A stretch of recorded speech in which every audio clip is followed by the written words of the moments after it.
નમસ્કાર દર્શક મિત્રો, હું પલ્લવી શેઠ ન્યૂઝ ઓફ કચ્છમાં આપનું સ્વાગત કરું છું। આજે 27 ડિસેમ્બર, જોઈએ આજના સમાચાર। પશ્ચિમ ગુજરાત વીજ કંપની લિમિટેડ અંજાર વર્તુળ કચેરી અંજાર। ચાલો ઉર્જા સંરક્ષણ સાથે તમારા કાર્બન ફૂટપ્રિન્ટને ઘટાડીએ।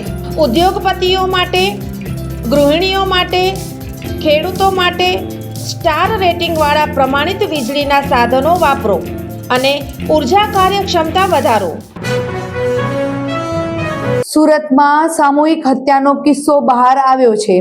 પુત્રએ જ માતા પિતા અને પત્ની ઉપર ચપ્પુ વડે હુમલો કર્યો બાદ માસૂમ બાળકને પણ ચપ્પુના ઘા માર્યા। પત્ની અને બાળકનું મૃત્યુ થયું। સુરતથી સૌથી મોટા સમાચાર સામે આવ્યા છે। વાસ્તવમાં અહીં સામૂહિક હત્યાના પ્રયાસની ઘટના સામે આવી છે। વિગતો મુજબ સુરતમાં દીકરાએ માતા પિતા, પત્ની અને બાળક ઉપર હુમલો કર્યો હોવાનું સામે આવતા ચકચાર મચી ગઈ છે।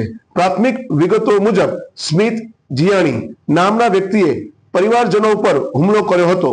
કળિયુગના દીકરાએ માતા પિતા, પત્ની અને બાળકને ચપ્પુના ઘા માર્યા હતા, જે બાદમાં સ્મિત જીયાણીએ પોતે પણ ગળાના ભાગે ચપ્પુ માર્યું હતું। સુરતના સરથાણા સૂર્યા ટાવરમાં પુત્રએ જ માતા પિતા અને પત્ની પર ચપ્પા વડે હુમલો કર્યાનું સામે આવ્યું છે।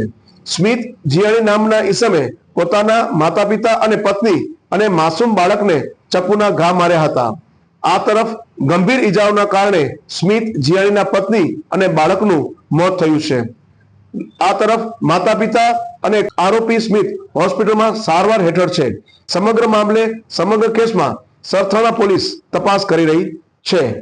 સ્થાનિક ચર્ચાઓ મુજબ પરિવારમાં અંદરોઅંદર મનદુખ ચાલી રહ્યું હતું।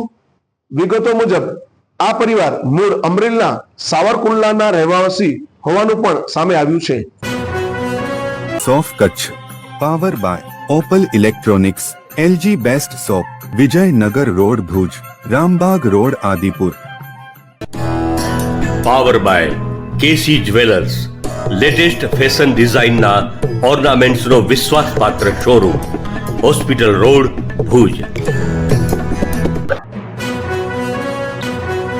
દર્શક મિત્રો, આ હતા આજના સમાચાર। આવતીકાલે ફરીથી મળીશું, ત્યાં સુધી મને રજા આપશો। નમસ્કાર।